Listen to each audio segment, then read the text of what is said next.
We'll call this meeting to order at 6:30 on February 2nd, 2016.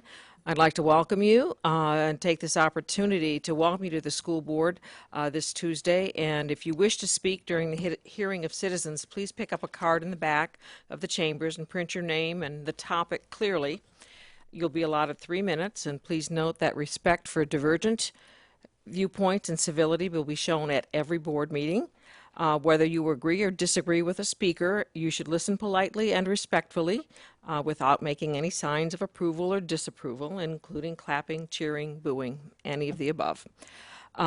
Tonight, we have the Riverview High Color Guard under the direction of First Sergeant Fernando Garcia with the presentation of the flag.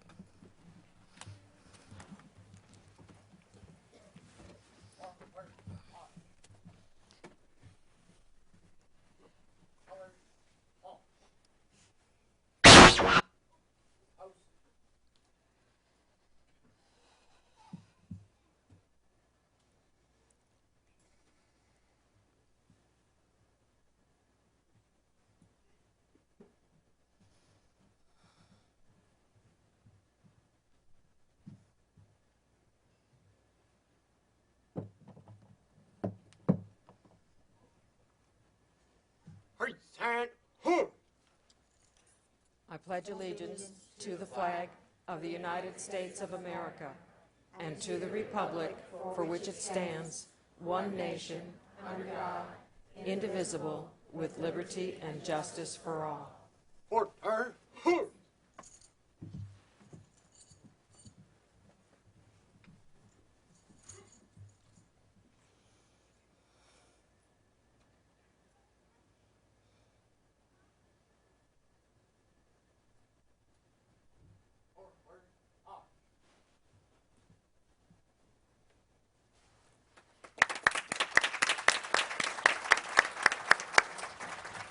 Thank you, River High Color Guard.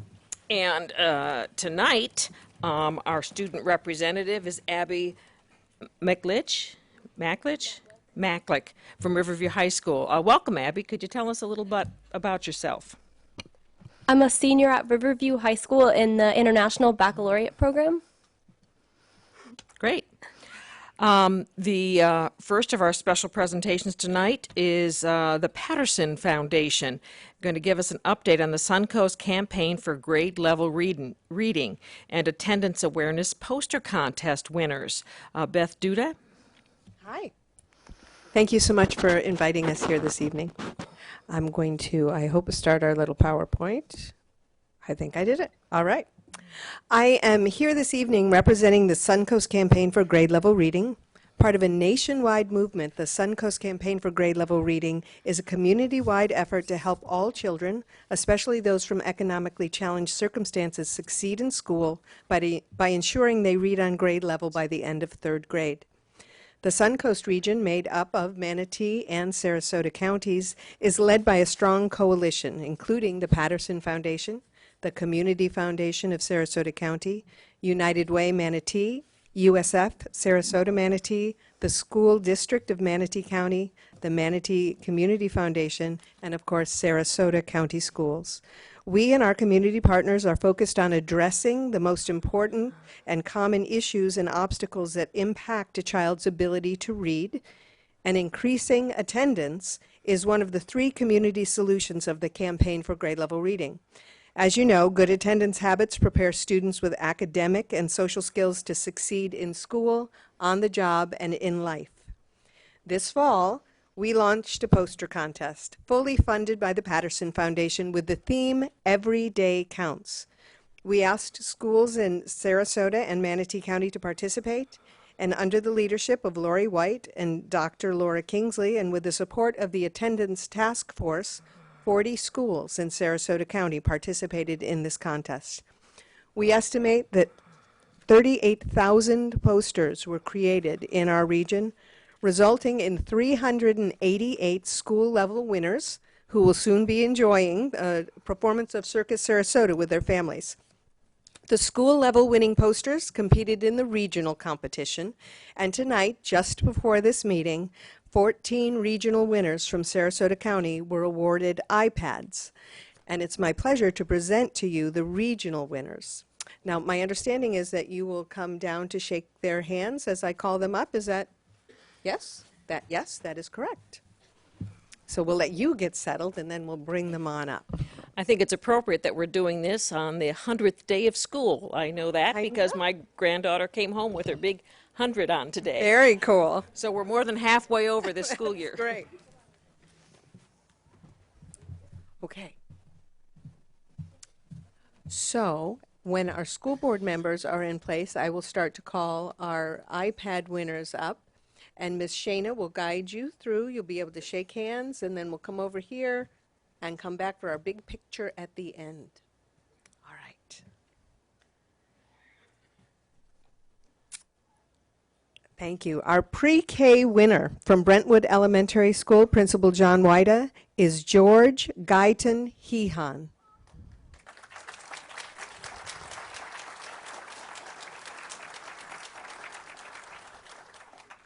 Our kindergarten winner from Island Village Montessori actually is out of town, but he's being ably represented by the principal, Allison Ringney, is Ethan Nealis.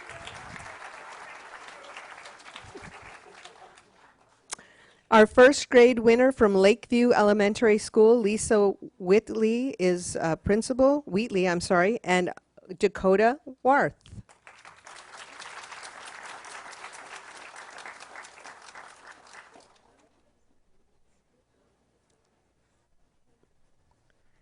Our second grade winner from Ashton Elementary, Chris Renoff, principal, is Ada Tarleton.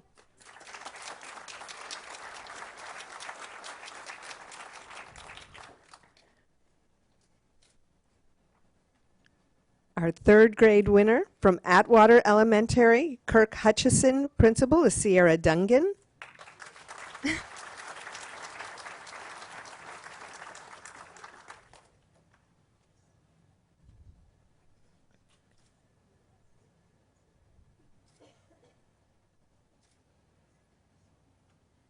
Our fourth grade winner from Glen Ellen Elementary, Amy Archer, principal, is Kareem Cusick, Jr.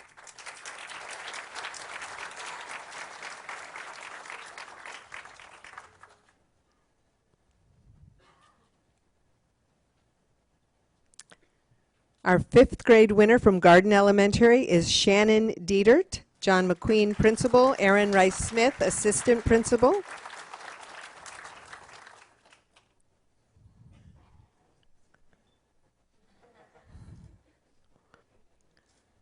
Our sixth grade winner from Booker Middle School, LaShawn Frost, principal, Brian Dorn, assistant principal, is Josh Lucas.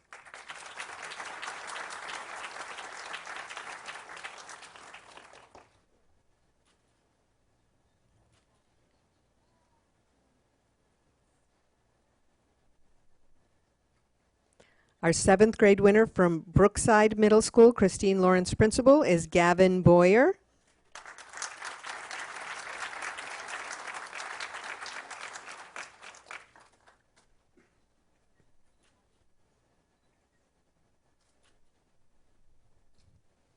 Our eighth grade winner from Sarasota Middle School, Candace Deering, principal, is Isabel Stark.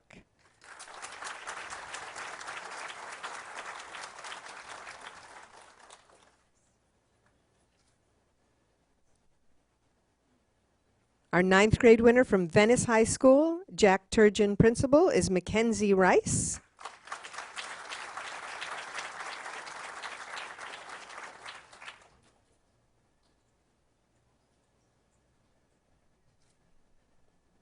Our 10th grade winner, also from Venice High School, is Kelly Griffith.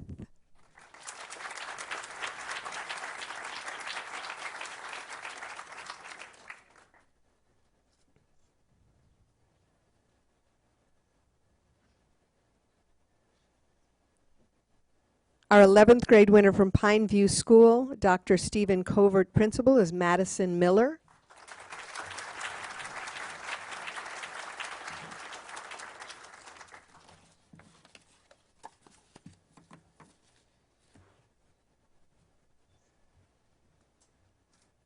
And our 12th grade winner from Northport High School, David Jones principal, is Enzo April.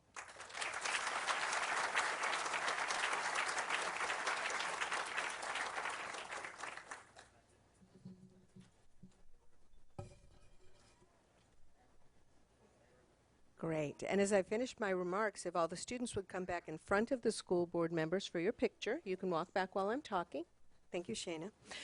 So I'd like to take this opportunity to congratulate Lori White, Dr. Laura Kingsley, the attendance task force, and the administrators in each of our participating schools for their involvement in the attendance awareness poster contest. The benefits of good attendance extend far beyond academic gains. Outstanding attendance means students are engaged in school and developing a sense of persistence that will serve them well past their school years. It means that teachers can teach to full classrooms without slowing down for students who miss too much school. For our community, it means lower crime rates and higher graduation rates, which in turn means fuller employment and better local economies. And that is something that all of us can celebrate. Congratulations to this year's winners of the Attendance Awareness Regional Poster Contest.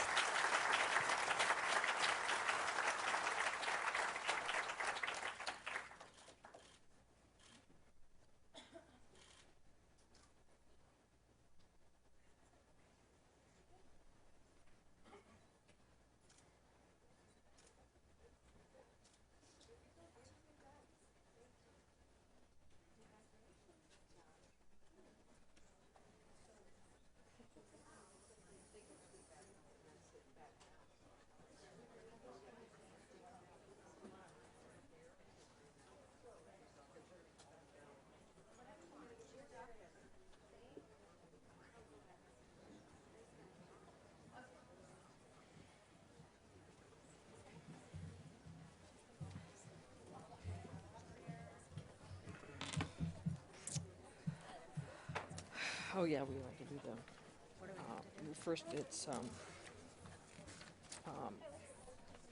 proclamation.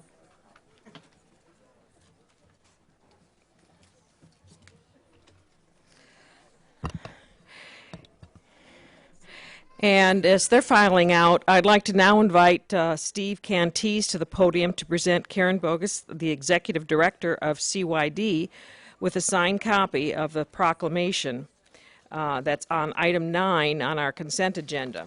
Let me read this to you. Whereas CYD, the Community Youth Development, was formed in 1996 to serve youth throughout Sarasota County, and whereas CYD has advocated for engaging youth as a resource for solving issues affecting teens and their community, and whereas CYD has prepared youth for leadership roles as members of advisory boards and not-for-profit boards of directors, and whereas CYD has empowered youth to take action through volunteerism on issues that concern them, and whereas CYD has inspired youth to make a lifelong commitment leading and serving their community. Shouldn't there be a therefore? That's it. Okay. Okay.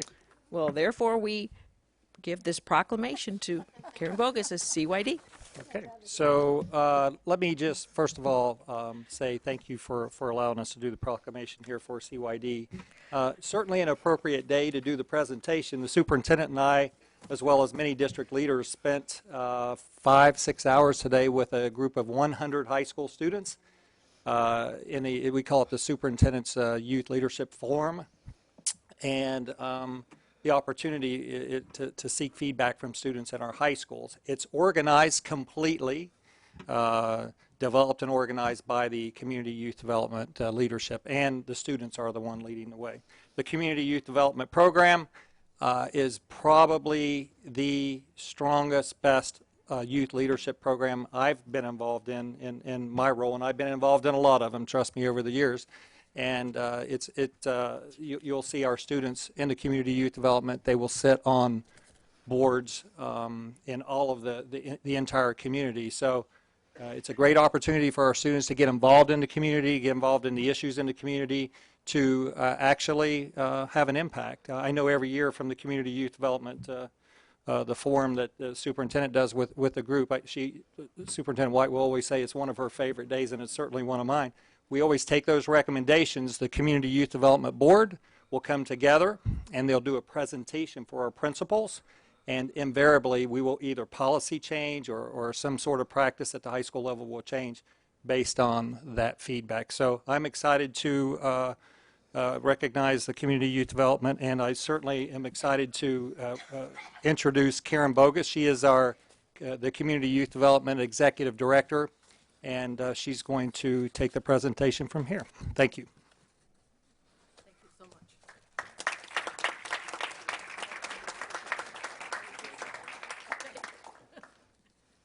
Thank you so much. Board, thank you so much for this recognition. It's in honor of our 20th anniversary of service to Sarasota County. I've had the great privilege to be in the leadership role of this organization, but I have to tell you that I have learned every single day from the young people that I have the privilege of working with. And I'd like to introduce the group that's here with us tonight. We have from the CYD staff, we have Soraya Kong and Kara Mackler. And we also have two of our student leaders, Bianca Carey. Bianca, stand up so everybody can see you. And Javier Aramayo.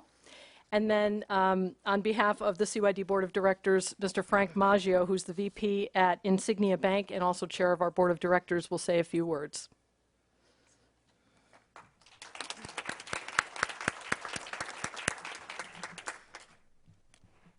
Oh, I'm obviously too short for that. First of all, thank you very much, Madam Chairwoman, board members. An organization like CYD, the best way I can explain this is not only is it, in the mission of it, it explains that it empowers, but the relevance and the importance of the organization is that it instills and teaches 21st century skills that to a great degree complements what the superintendent in the school, our school system does for these students. I cannot underscore the importance of that. The leadership and volunteerism that these students learn through programs such as STAR and SRQ Volunteen is important for the development of students. These are things that I wish that I had when I was a child growing up in Florida. And I would certainly recommend, obviously, the organization and feel proud to be part of it, chairing the organization, and compliment and would love to compliment the job that Karen has done for the 20 years that she has served in the organization.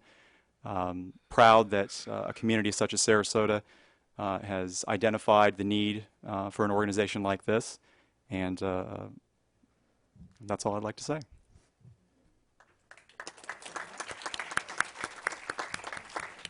Just a minute, Jane, Miss Goodwin. Well, I know Karen Bogus for a long time, and Karen and Dr. Jack Greer, who's sort of like a brother to me, started CYD many, many years ago, and I've had the opportunity to be involved with Karen from time to time and to see the many wonderful things that these students have done. Karen is very careful to make sure that it's never about her. It's always about her students.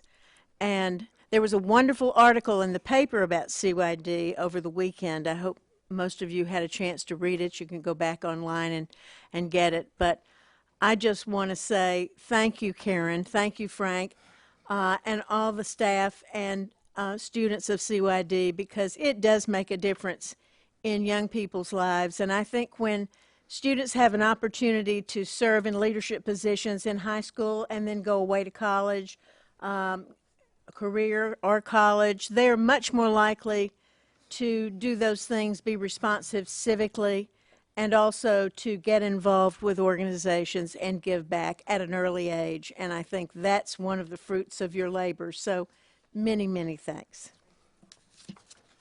Ms. Zucker? I, too, would like to thank you, Karen. I've been around as long as you have, and it's been a wonderful journey watching you and the success that the students have had that come up under your leadership. I've also had the opportunity of going through your mentoring program so that I could mentor a student on the Juvenile Justice Council. So I've had both ends of the spectrum, and the highlight for me is when we meet with you all students during the year. I think we meet 3 or 4 times a year, and we sit around in a circle and we find out what your concerns are, what's really happening as you see it, as the children, as the youth see it, not as we adults see it, but as you see it. And we try and make some accommodations based on their feedback. It really is a highlight for us. I don't think I've missed one of them yet, and it's just great. And I congratulate you all for the job you've done. And Frank Maggio, Mr. Maggio, I know you as Frank. It's good to see you in such a leadership position, because I watched you also for all of these years. I first met you several years ago. So thank you for your leadership, and thank all of you for coming and supporting our youth as we watch them develop and become part of our community. Thank you. I'd also like to add my thanks. I've been through Leadership Sarasota with Karen. She's also a very good photographer.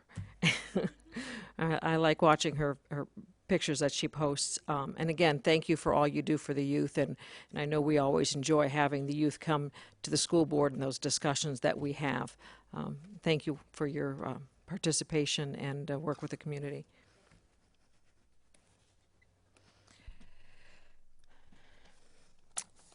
Next on the agenda, we have a presentation from the Venice Middle School Showcase. Karen Rose, principal. The executive director of middle schools. You know, once a principal, always a principal, you know? Agreed. The board members, so that they can see the production, are invited to sit down in the audience.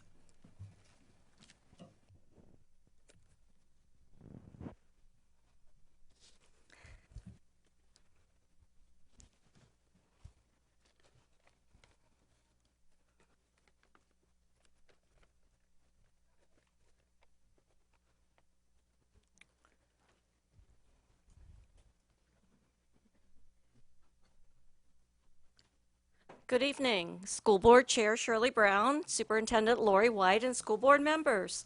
Venice Middle School serves approximately 600 students and is well known for their family-friendly atmosphere.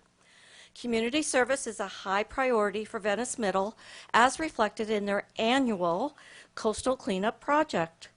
Of course, the Young Marines program highlights the dynamic opportunities for students to develop academic excellence, character, and leadership. It is a privilege to introduce the principal of Venice Middle School, Dr. Karen Schmidt. Thank you. Thank you, Ms. Rose. And thank you for hosting Venice Middle School this evening. We are always very excited to be invited to school board chambers to be with our superintendent and our school board and to show you what Venice Middle School really is all about. And so tonight, you're going to be seeing, I think, something different in the name of a presentation. But suffice it to say, Venice Middle has a phenomenal student body, and you'll see that in our kids tonight, and also a very dynamic staff that always go the extra mile to make these things happen. I have great pride in the people that I work with and who also serve our school, and so I would just like to recognize and honor our SAC chair, Mr. Peter Lear, who's here this evening with us. Mr. Millo, our assistant principal, Mr. Christopher Riley, who is our orchestra teacher, new to Venice Middle School, and also our drama teacher extraordinaire, Miss Anna Albanese. And she's in the back waving, but you can't see that. So tonight, Venice Middle School is stepping out, and our kids are speaking up, and they're going to be giving you their information about Venice Middle Pride and what that means. And so the forum, as I said, is just a little bit different than the usual. And I think maybe some feuding will be going on this evening as well. Audience participation is key, so as you see some applause signs, please join in with that. But before we get on to the show, I just have to say that in these past few days, it's been a pleasure to be here in school board chambers. I'd like to thank Leanne McIntyre and her entire team, and also Todd Alexander and his team, because as you'll see, it took a lot to get us up and running and be able to do this presentation for you. So we are very excited, and I know my students have been waiting their turn as well. And so I'd like to introduce to you our host of the Venice Family Feud is Amelia. Valerie, there she is in the back. She's ready to go. And I think we're ready to feud. What do you think there, Tori? Ready to go? All right, here we go. Let's have some fun.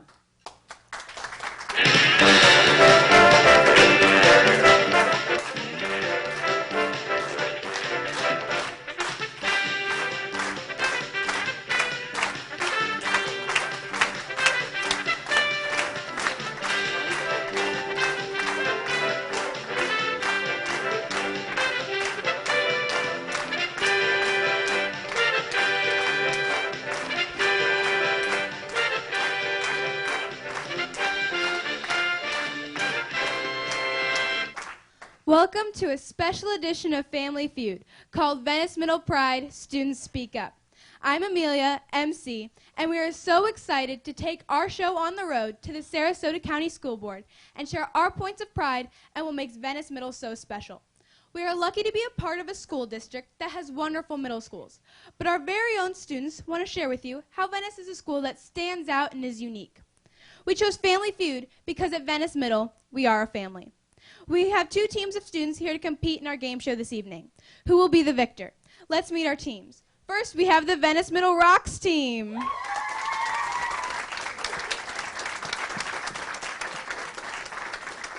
Ladies and gentlemen, please welcome Andrea, JC, and Fiona. Next, we have the Venice Middle Rolls team.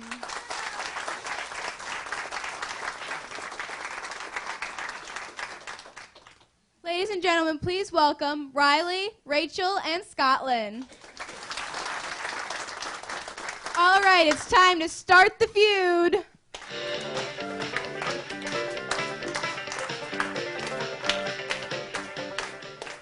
All right, our first question is, how does Venice Middle build leaders? This one's easy. The Venice Middle Young Marine Magnet Program. Survey says, number 1, Venice Middle Young Marine Magnet Program. Amelia, did you know that Venice Middle School has a full-time magnet program that incorporates a team approach? We are the largest young marine unit in the Southeast. Our team incorporates discipline, teamwork. That is truly something to be proud of. All right, Team Venice Middle Rocks, we need 4 more things that builds leader at Venice Middle. How about student ambassadors? Survey says, number 2, student ambassadors. Aren't you a student ambassador at Venice? As a matter of fact, I am. The student ambassadors are a group of students that reach out to the elementary feeder schools to not only introduce them to the amazing things happening at our school, but to help them transition from an elementary student to a middle school student. We are also a built-in support group for them when they make the transition. I am honored to be a student ambassador to our incoming students. Wow. Students leading other students and making the incoming group feel like part of the family before they even get there? Now that's awesome. Can you give me another leader builder at Venice? How about the web leaders? Survey says, number 3, web leaders. The Welcome Everybody group. Please tell us more. This is a selected group of 8th graders that welcome new students as well as visitors by taking them on a tour of our school. We also help the 6th graders ease into the beginning of the year to find their classrooms. I like the sound of that. 2 more to go. Do you think your team can work together to give me both? Okay, we got it! Student Council and National Junior Honor Society builds leaders. Let's see. Survey says that makes 5 different ways Venice Middle works to build leaders. Well, the Venice Middle Rocks team won that round. Now it's time to feud again.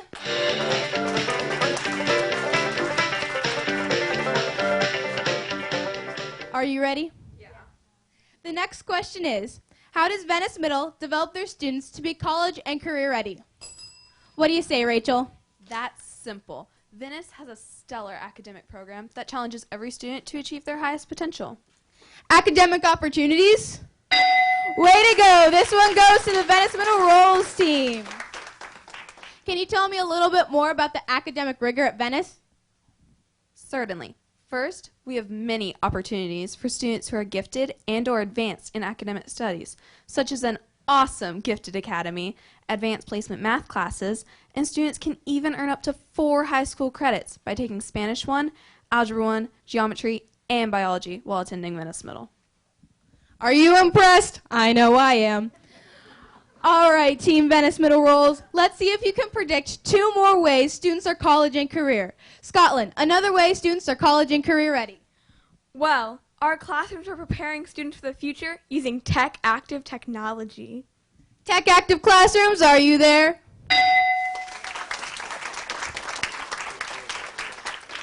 Our classrooms have cutting-edge technology that offer hands-on, cooperative experiences for students. It's a really great way to learn, believe me.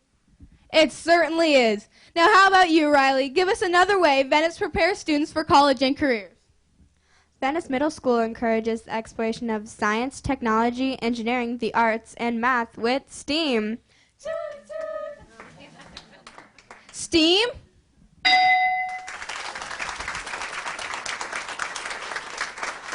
I love the fact that the arts have been added to the STEM program. Ladies and gentlemen, we have a special treat. We celebrate the fact that Venice has a music program that offers band, guitar, chorus, and piano. But they have recently enriched their music program to include orchestra. Let's take a minute to enjoy the song Simple Gifts, performed by students involved in the orchestra class at Venice Middle.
That was beautiful. This class has only been available for 2 semesters. Can you believe it? What are some other arts featured at your school? Our performing arts program also includes TV production and drama, as you can see by our production here today, not to mention the visual arts program. Enjoy the artwork we have on display. These are all amazing opportunities for students at Venice Middle to prepare them for a successful college and career experience. From what I hear, Venice also puts a priority on the overall health and well-being of their students. Can someone tell me more? Venice not only has an excellent physical education program, but we educate students on healthy eating habits, the body and how it works, and proper fitness routines through SportsFit, a special class in addition to PE each day. Thanks for sharing how Venice prepares their students for the future. Next 2 contestants, meet me at the bell for our final question.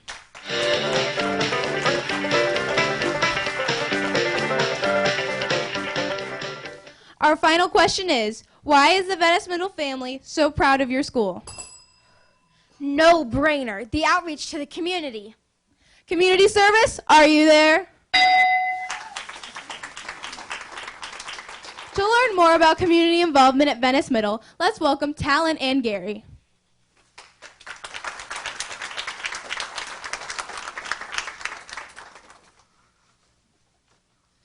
Hello, everyone.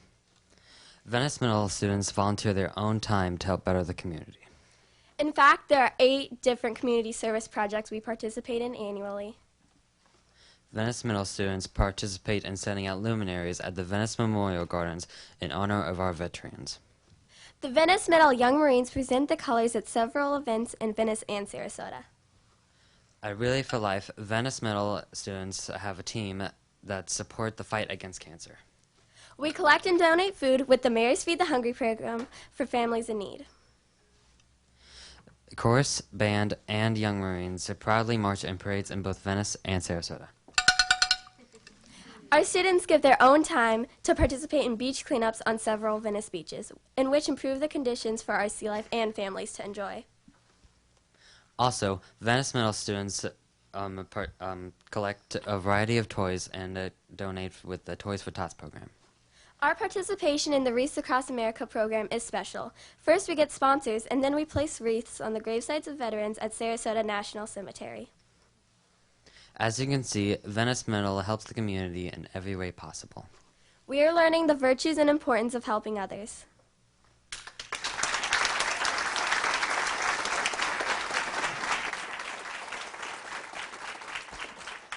Middle schoolers that are volunteering their own time to better the community, now that is unbelievable.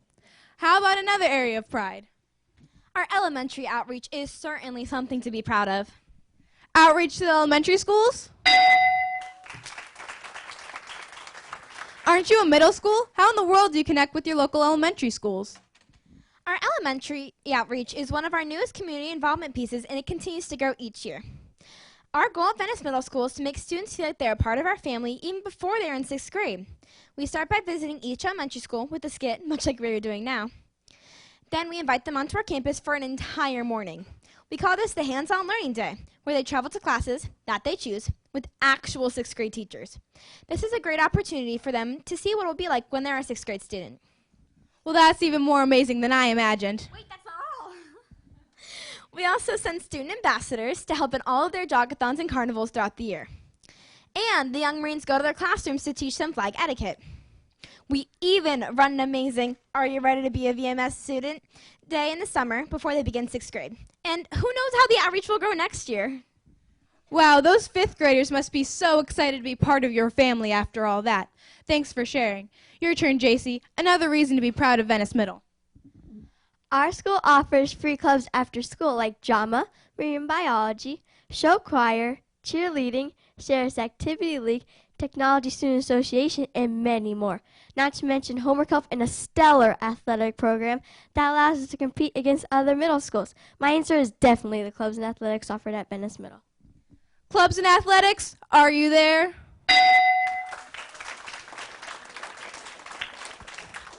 And if that wasn't enough to be proud of, can you give me the final way your pride stands out so much at Venice Middle? Venice Middle loves to party. Let's see if it's there. Celebrate success? What exactly do you mean by that? There is nothing that we love more than to celebrate our school and our students. Did you know that our honor roll celebrations include rock climbing, inflatables, petting zoos, bungee jumping, and other fun things? And we know how to kick off the year with an old-fashioned pep rally. We even have one before testing to chase away the nerves. Positive vibes before testing? That's cool.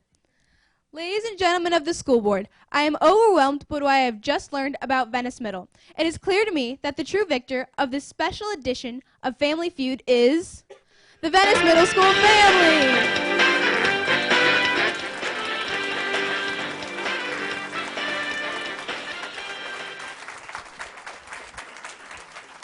Thanks to the leadership of their proud principal, Dr. Karen Schmidt. Thank you for joining us for Venice Middle Pride. Students, speak up.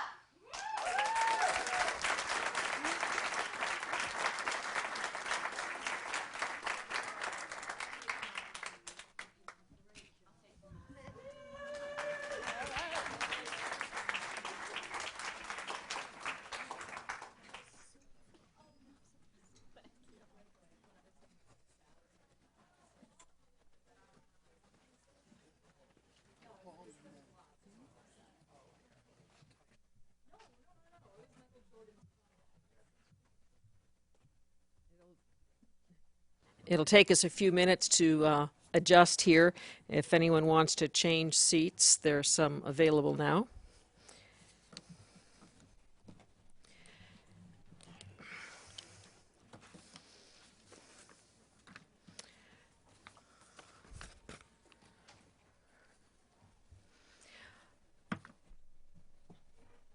While we're making this change, and before we start our hearing of citizens, I'd like to take a moment of personal privilege here. Been getting a lot of emails, and the district has a lot of calls. There may be some misinterpretation of what it is we're doing on a transgender policy. Our bathrooms are not going unisex. In specific cases, when a young person is transgender, feels they are a different sex, we allow them to use the bathroom that they feel is a matter with their sex.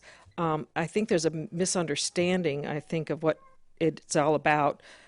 Sex is not part of transgender. It's a personal identity, not a sexual identity.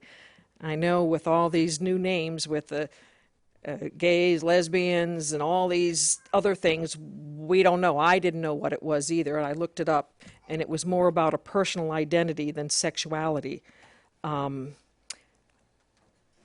It's difficult to handle these issues, and we would hope that it would be handled in a respectful way. Sexual activity, harassment, bullying are not allowed, and if anyone is harassed in any of those ways, they should see the administration, and that would be taken care of.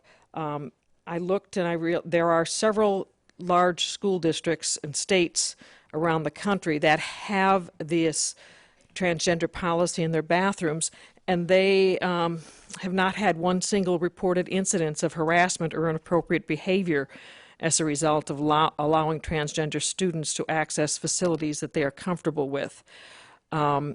Also, they've said that manipulated or insincere requests would be likely to be easily discernible, and if a school administrator has special doubts about that, that they could call the student in and discuss it.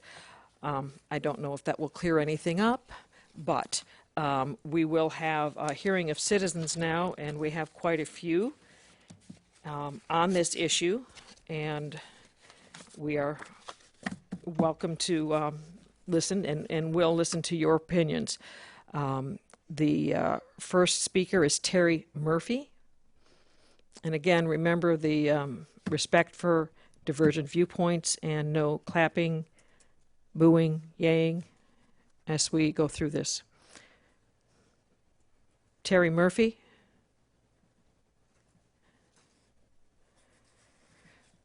Okay, Nancy Hamlin.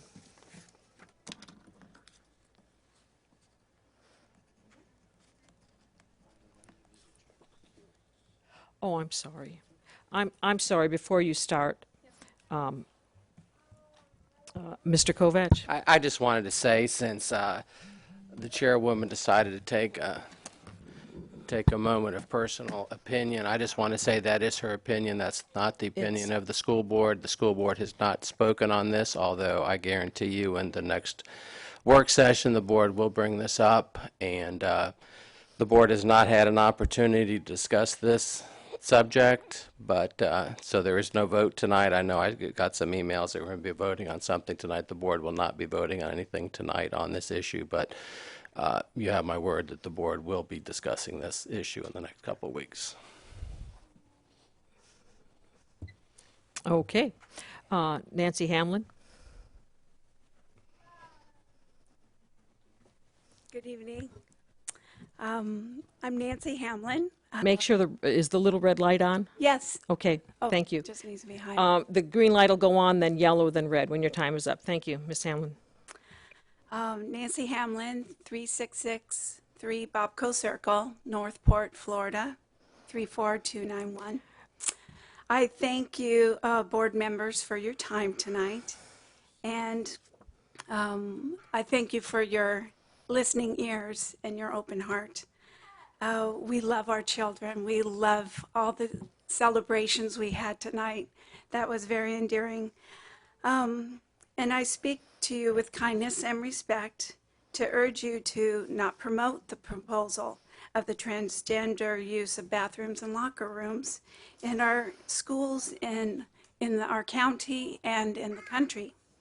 I would not suffer any child, our children, to any exposure that would put them in harm's way. And that's physically or emotionally. And especially during their formidable years when they are needing our protection and our guidance to become productive citizens and adults in the future. Therefore, I strongly recommend to reverse what's already in place at Pineview and to stop the promotion of this policy any further in our county. And I'd like to reflect on a wise woman, Abigail Adams, who was our First Lady of our second President of the United States. And she said, "That cannot be politically right, which is morally wrong." And I'd like to conclude with that. Thank you so much Thank for your you. time.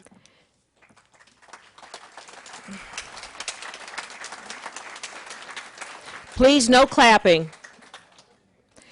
Tom Walcott. We've got a long list here, and we'll get through them. And as Mr. Kovacs has already said, we will put this on our workshop agenda in 2 weeks, and we'll discuss it further and take your comments and advisement.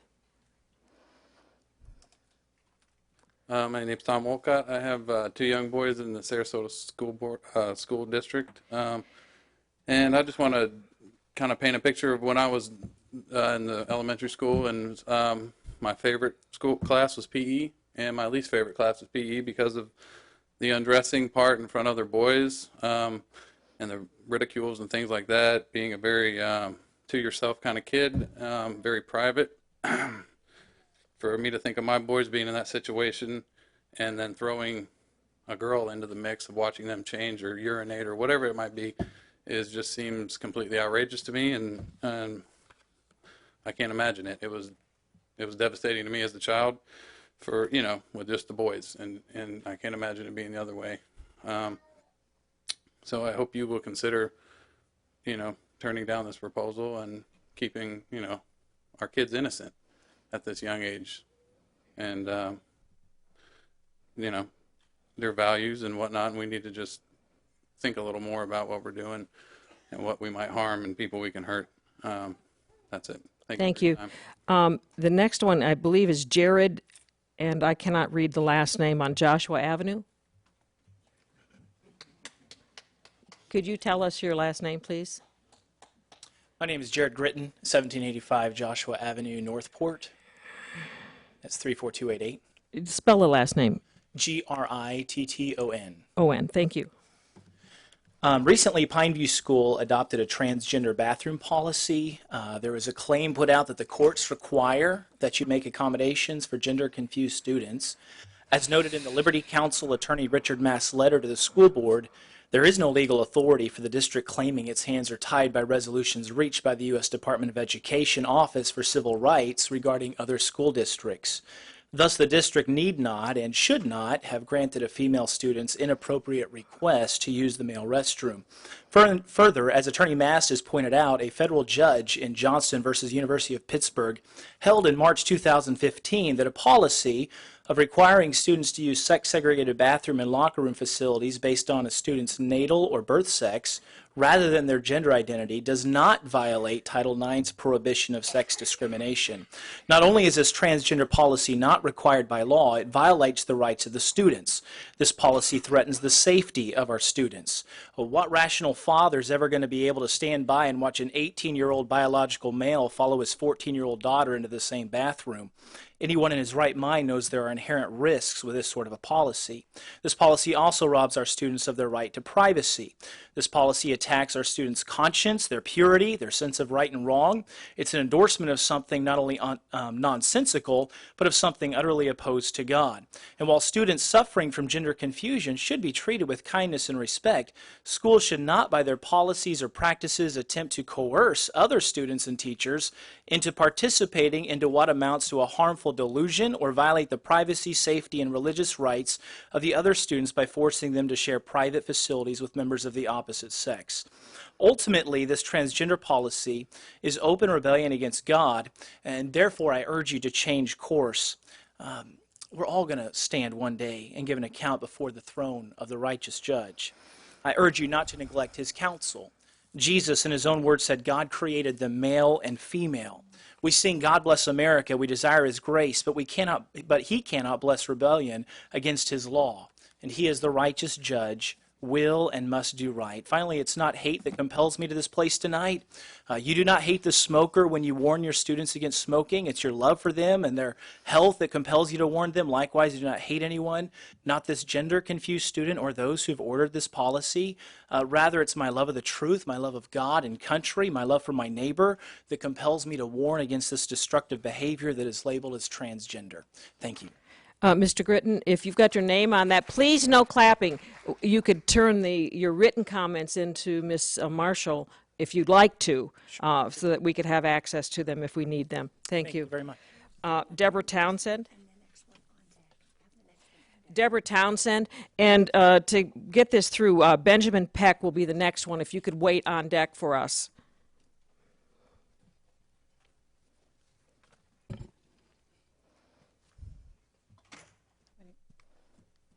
Hi, my name is Deborah Townsend. I live at 4370 Antioch Street in Northport. I am reading from a Liberty Counsel letter that was written by Richard Mass Jr.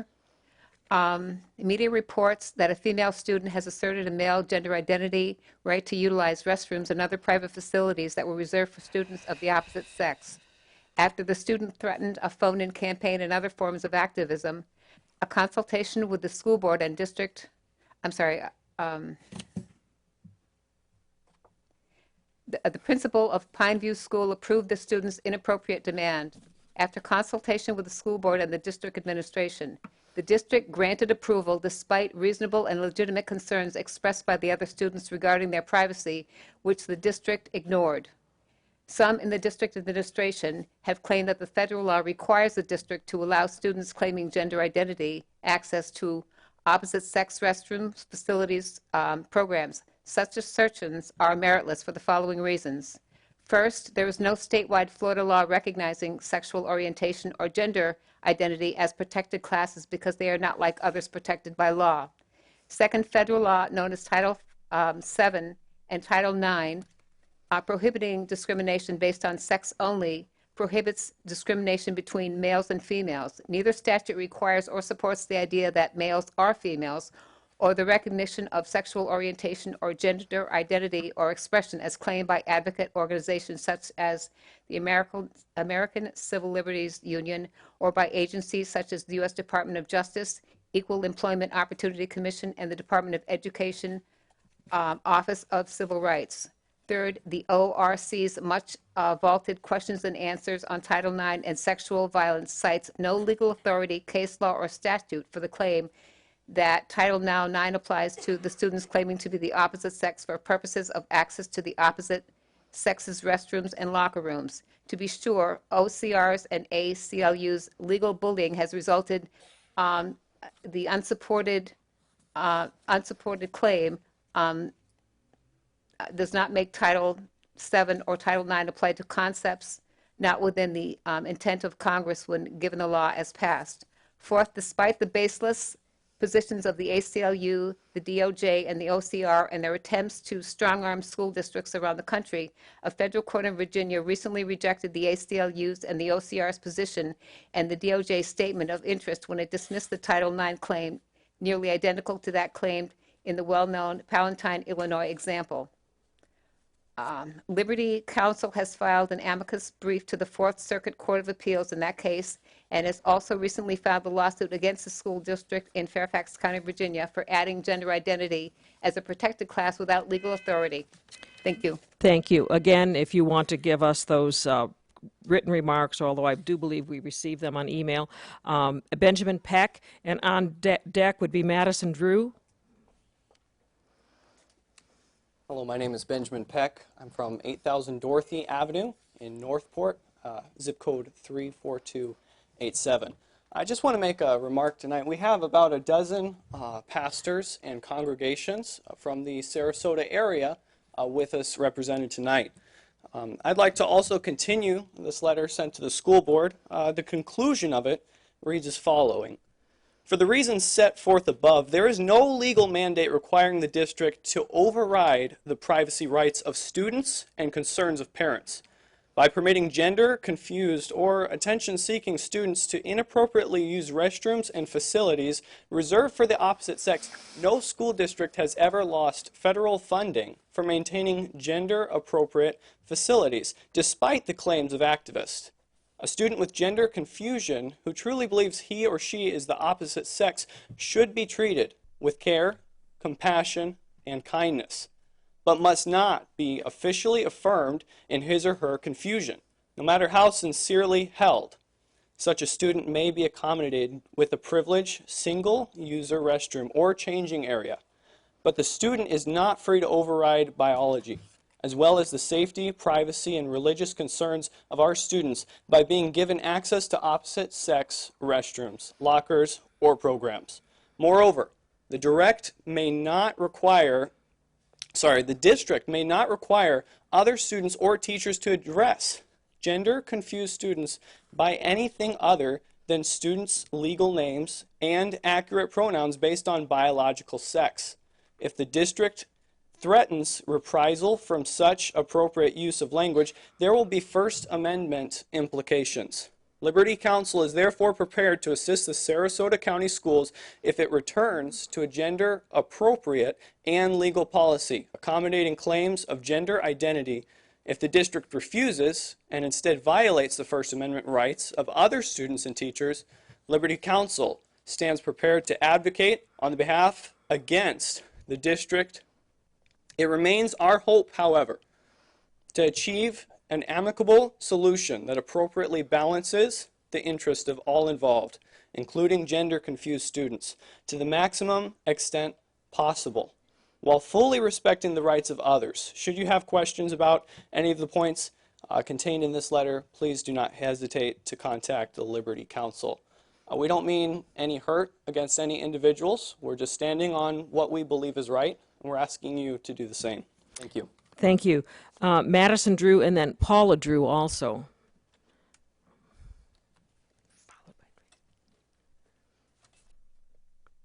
This is Madison Drew. She attends Oak Park School.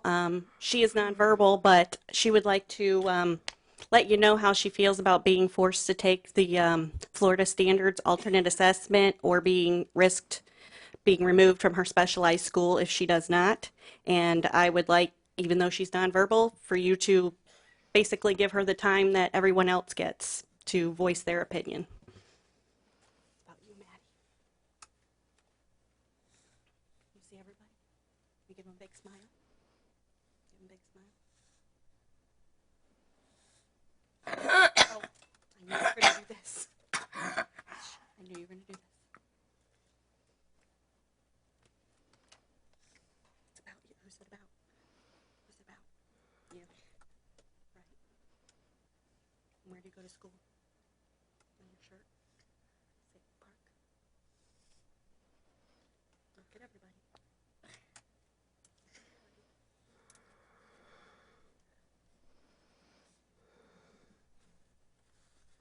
You want to say anything? Yes? What do you want to say? What would you like? Would you like Mommy to talk for you now? Yes? Okay. Mommy will talk for you. Appreciate you giving her the time. And I'm going to break with decorum and give her applause.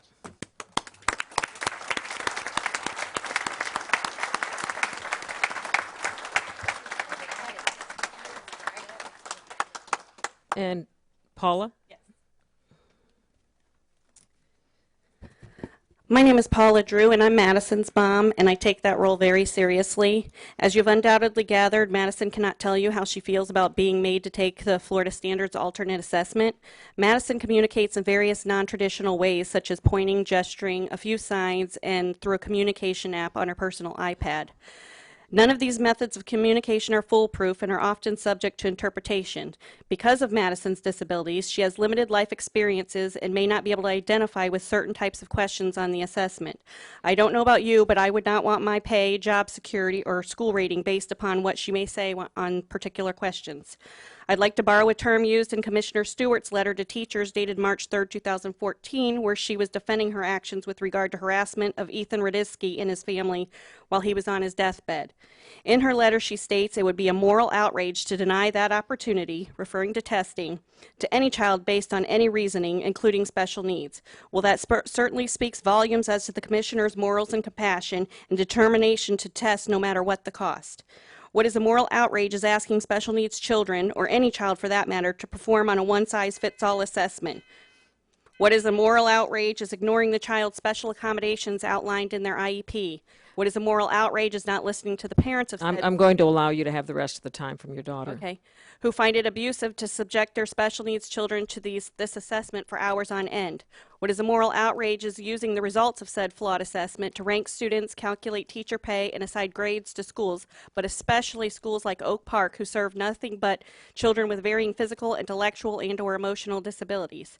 In 2014, as a result of the state's harassment of families like the Radiskys, Senate Bill 1642 was passed.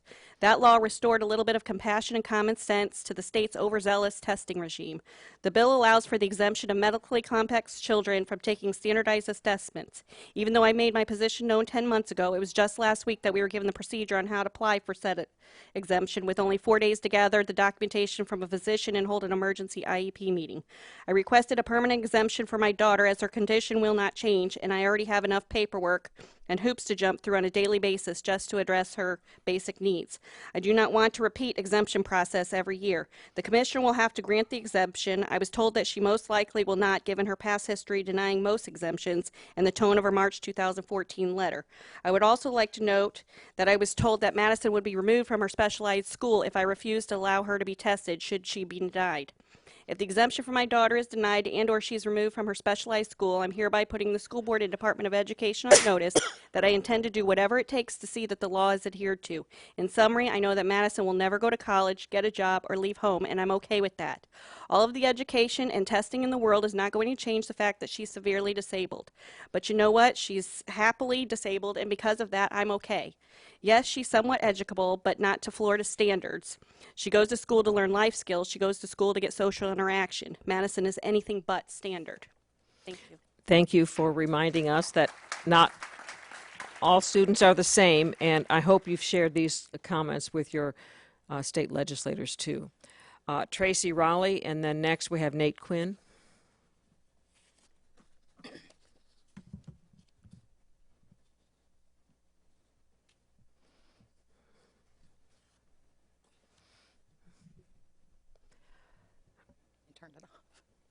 Hi, I'm Tracy Raleigh.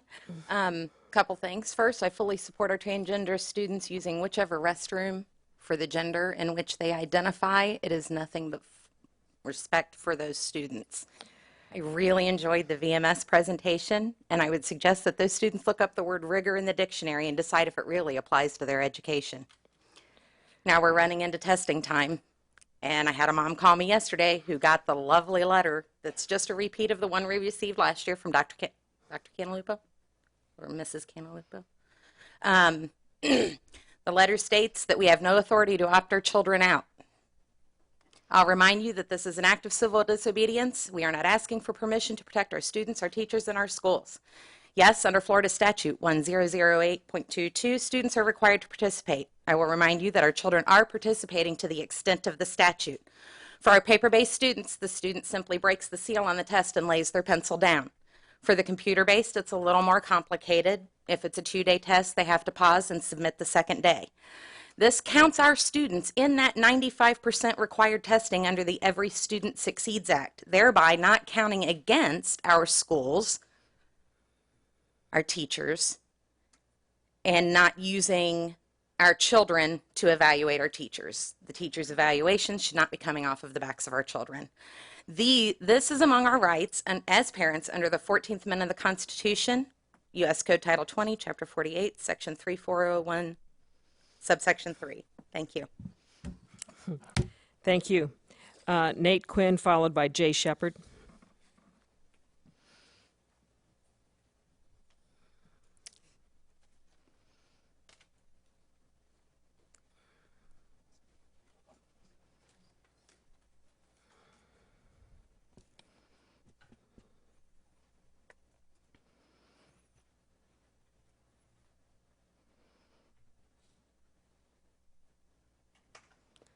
All right.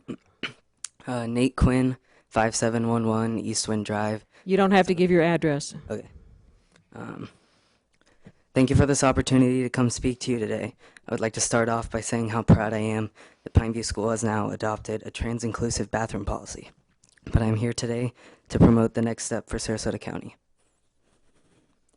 I'm here today to encourage a vote to implement policies countywide that will give transgender students access to bathrooms and locker rooms of their gender identities.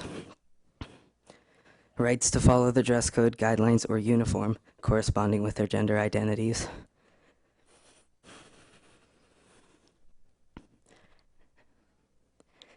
And addition of gender identity and expression to existing anti-harassment policies. I would like to see Sarasota County implement guidelines modeled after those of Broward County, detailing the correct ways in which to follow these new policies, in addition to adding training for teachers and staff to be able to understand the new policies and identities that they encompass.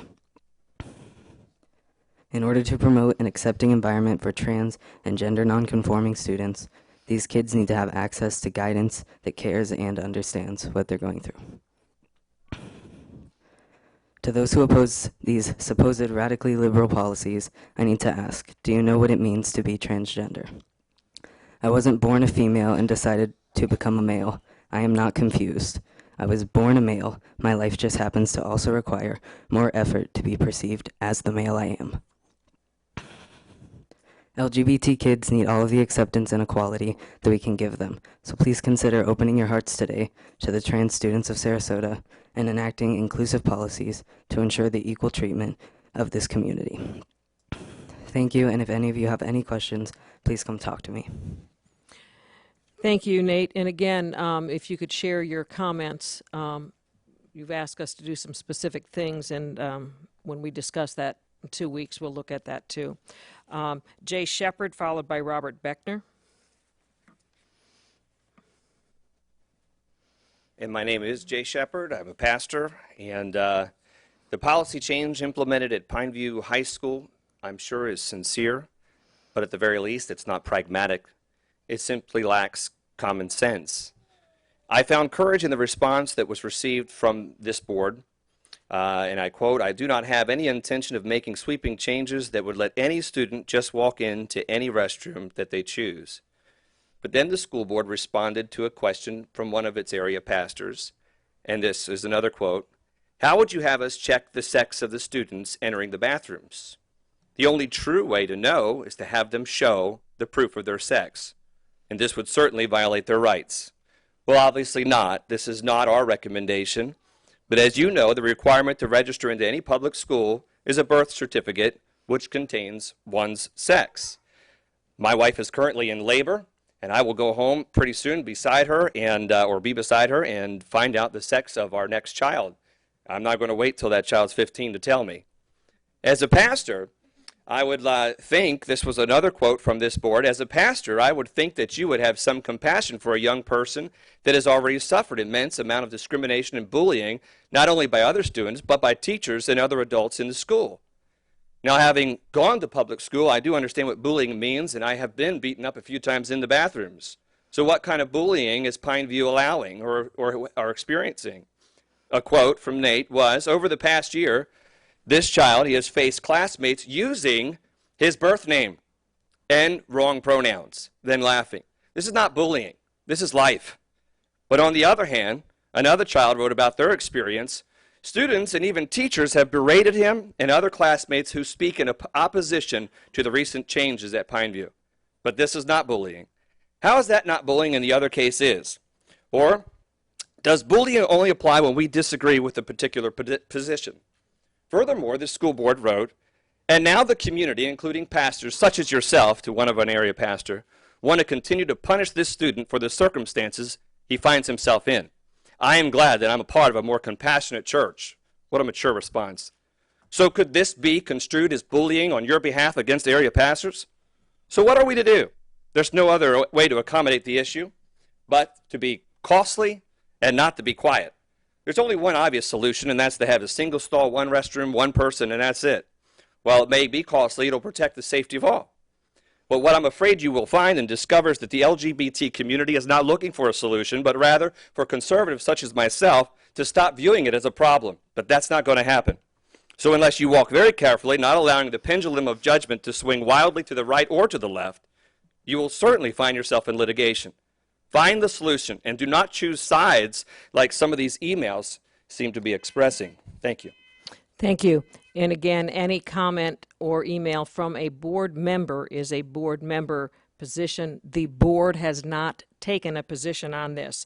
Robert Beckner and then Deborah Edwards next.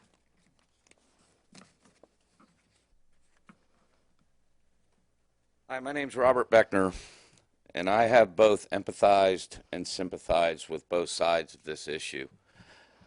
I couldn't imagine feeling how somebody who is transgender, which I didn't know what meant either till recently, and the other side of the coin as well, opposed to this, being, as the pastor said, bullied over speaking what they feel is right. There's a divine morality here that exists in this situation that we receive from God in and through his son Jesus Christ. Everybody in this room, for the most part, I know has children of both sexes. And when a boy walks in the bathroom on a girl by accident, their first reaction is, "Get out!" I walked in the door over there to the restroom, and I just thought to myself, when I walked by the women's restroom, how I would be greeted if I walked in that door by any of you. And we have a moral obligation to our kids that have these issues, as I keep hearing sexual orientation confusion. Confusion requires what I would deem as help in some sort or another. I have sympathy, as I said, and compassion for every human being here. My biggest problem is with the adults that approve and don't provide help for these children that need it in these certain situations. Thank you. Thank you. Deborah Edwards and then Gabrielle Knowlton.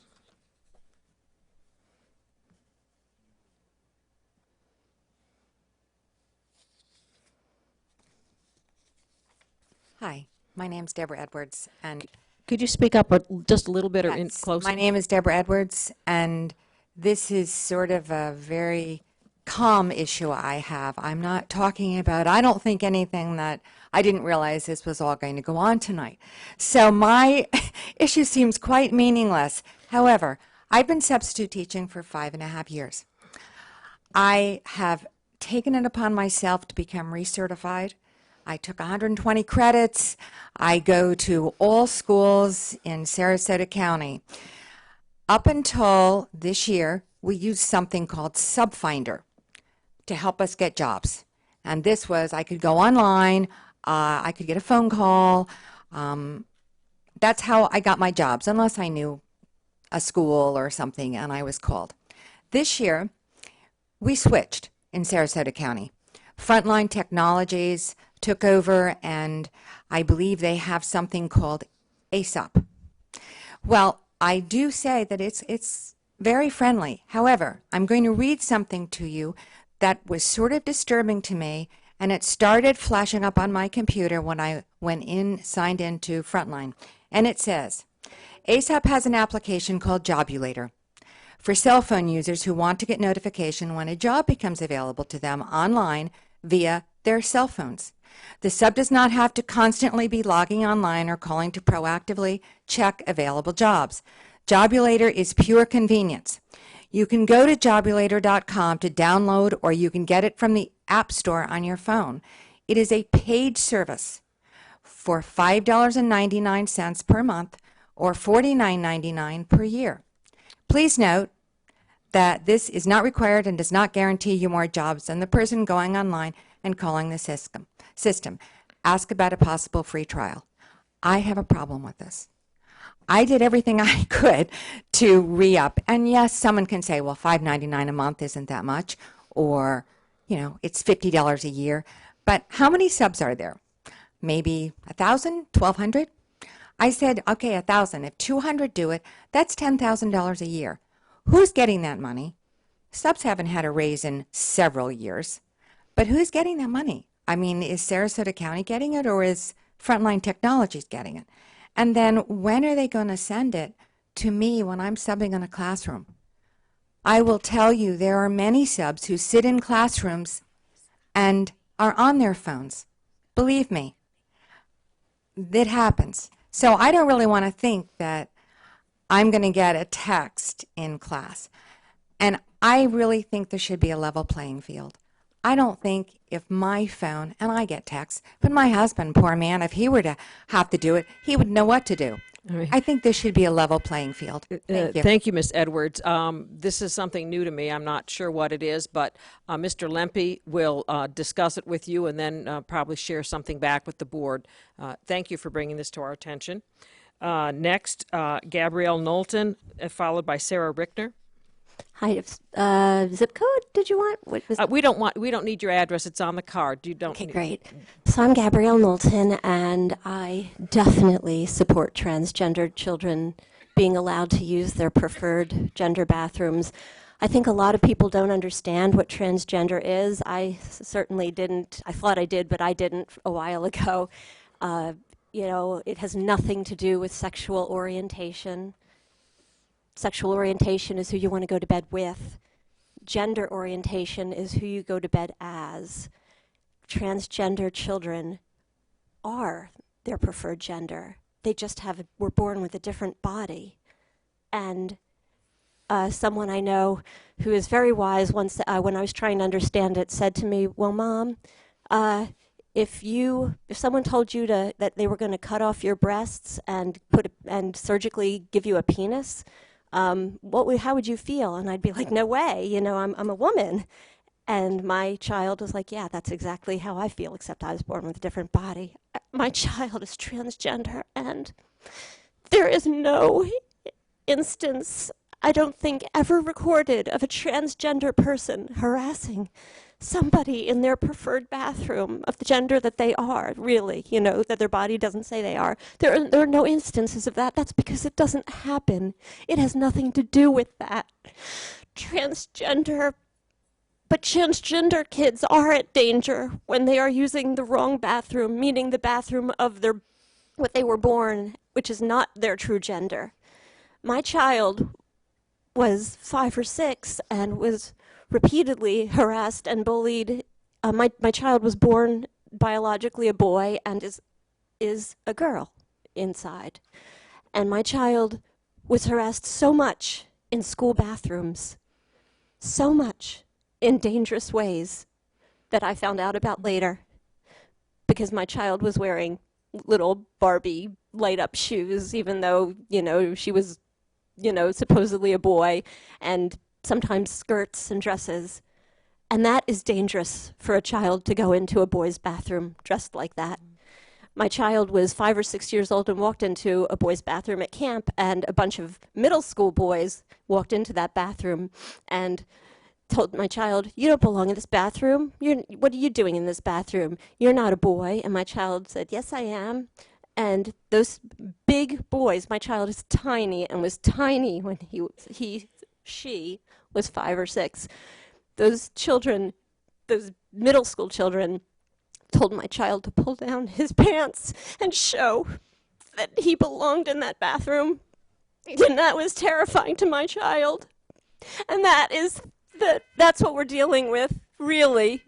And also, God is love. God is not discrimination. Thank you very much. Thank you.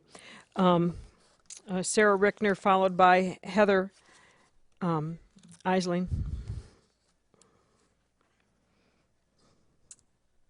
Hello, my name is Sarah Rickner. I currently live in Bradenton, but I have went through Sarasota County schools from 2nd to 12th grade, and I currently work with youth all across Sarasota County, including many trans students from Sarasota, Venice, Northport, and beyond. And I just wanted to speak in support of Sarasota County adopting trans-inclusive policies for facilities.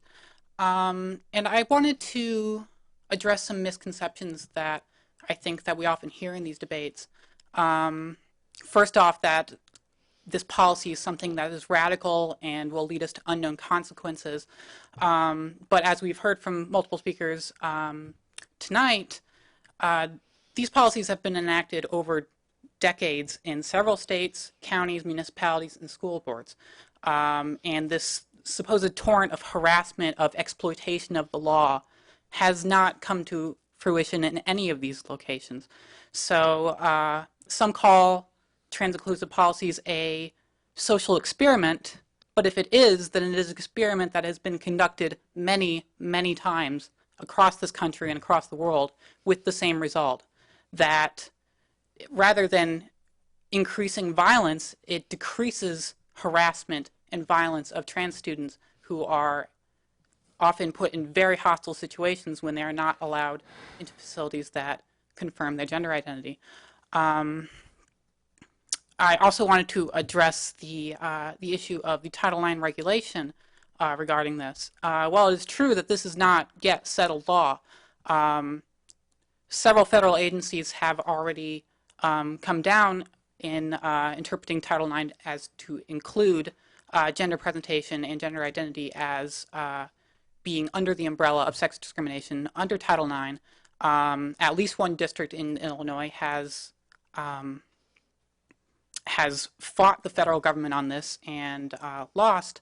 And it's important to consider the possible financial consequences of trying to engage in an unsuccessful suit against the DOE.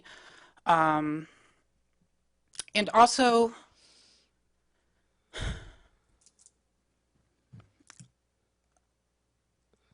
our students across our county are really better, they're more gracious, and they're more accepting than we give them credit for. And I think that this anticipated anarchy that will take place if this policy is passed is not giving our students nearly enough credit. Thank you. Thank you. Heather Eisling, and followed by Raymond Matthews.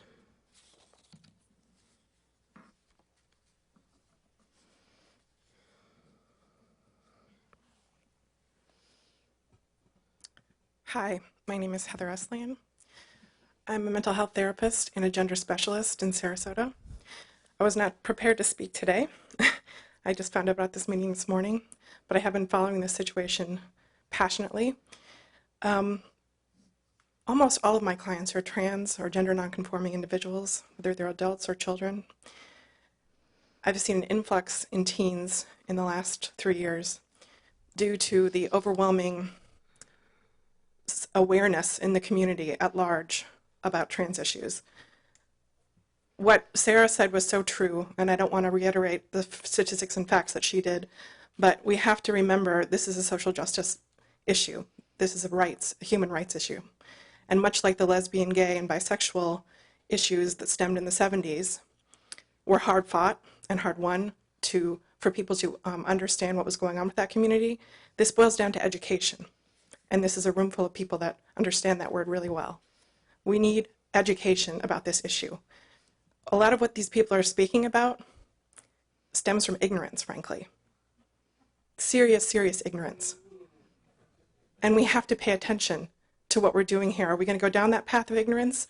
Because we've been down that path over and over and over with lots of minorities in this country. Or we can choose to see what's really going on here. These are people, these are human beings who are on a diverse spectrum. We understand now sex and gender are two different things entirely. And I just can't reiterate enough that a little education will go a long way in people understanding this issue. So we need to take God out of it. We need to take, yeah, well, we do, because this isn't about religion, because everybody in here has a right to practice whatever religion they are. This is not about religion. This is about human rights and dignities. And these kids are incredibly brave. And I'm incredibly proud of Nate right now for speaking out, because to be 16 and have to stand in front of y'all, I can't imagine the terror you'd feel, you know? If this was your child having to stand up and defend themselves for something as simple as wanting to use the bathroom with which they are, who they are. This is who Nate is. He's male. his brain developed differently. Are we going to condemn him for that? That's all I wanted to say. Thank you very much. Raymond Matthews, followed by Abby Knowlton.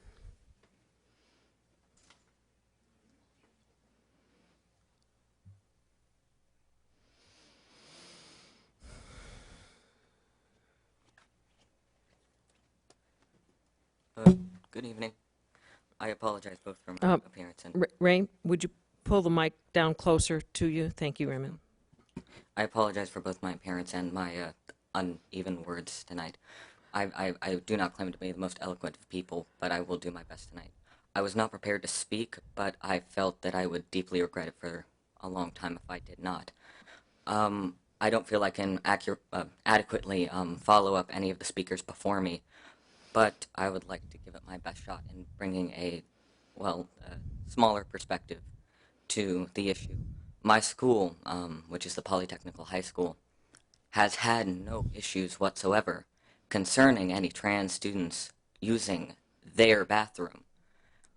It's confusing to me by other schools the issue that it is with going into their restroom, mostly because any sort of harassment, it shouldn't be. I mean, I don't claim to be the most eloquent of people, and I definitely am showing it now, but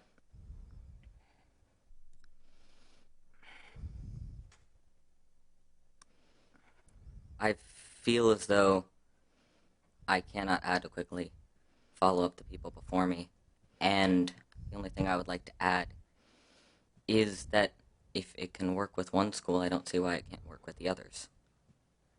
And I feel as though not only is my speaking not going to work correctly, I also feel as though with the abundance of ears in this room, the amount of listening ones is much smaller.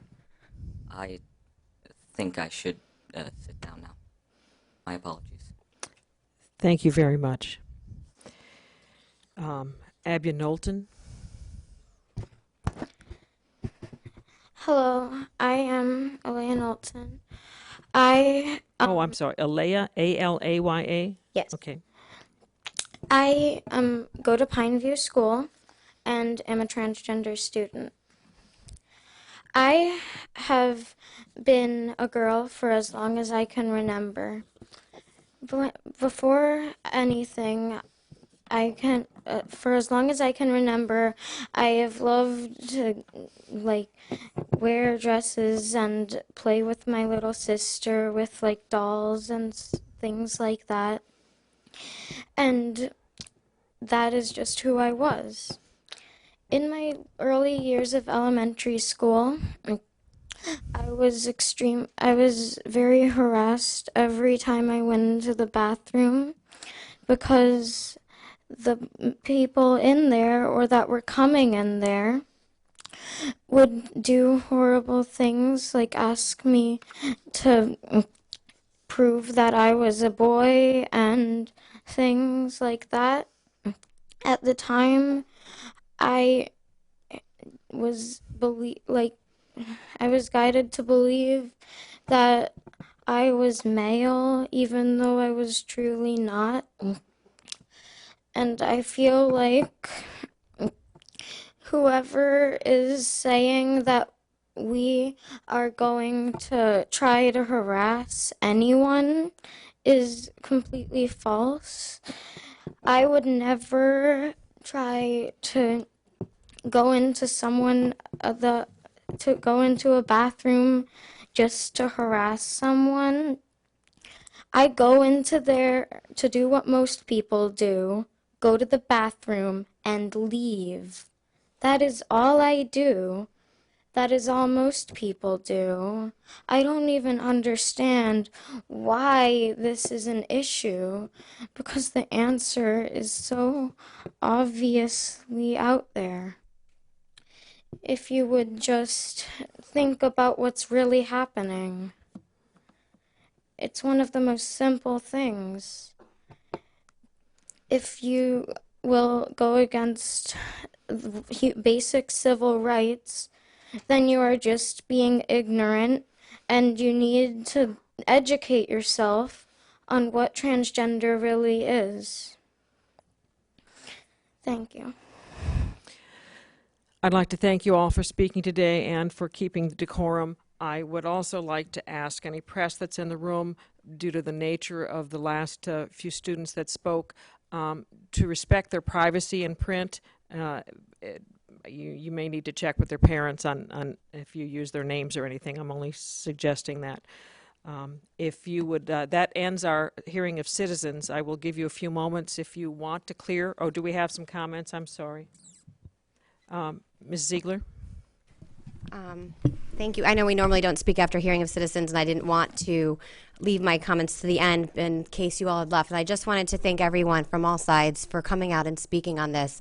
And I am happy Mr. Kovach had brought up that this is definitely something we do need to discuss as a board. I know many people had reached out, and there was some misunderstanding that some action had been taken at the board level, but that is not, in fact, the fact. So I encourage anyone else on this issue to continue to give us feedback, because that will definitely play a role in our discussion in the upcoming workshop, which I just want to get confirmation would be on the February 16th.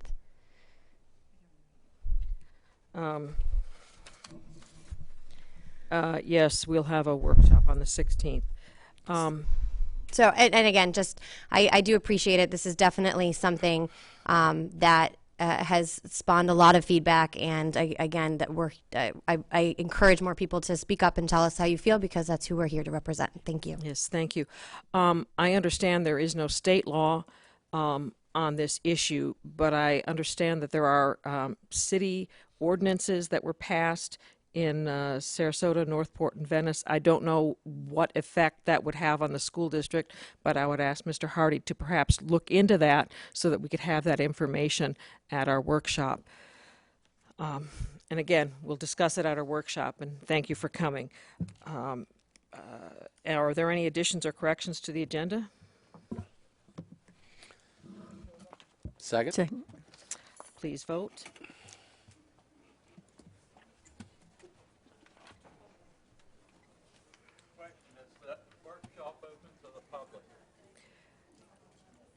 Yes.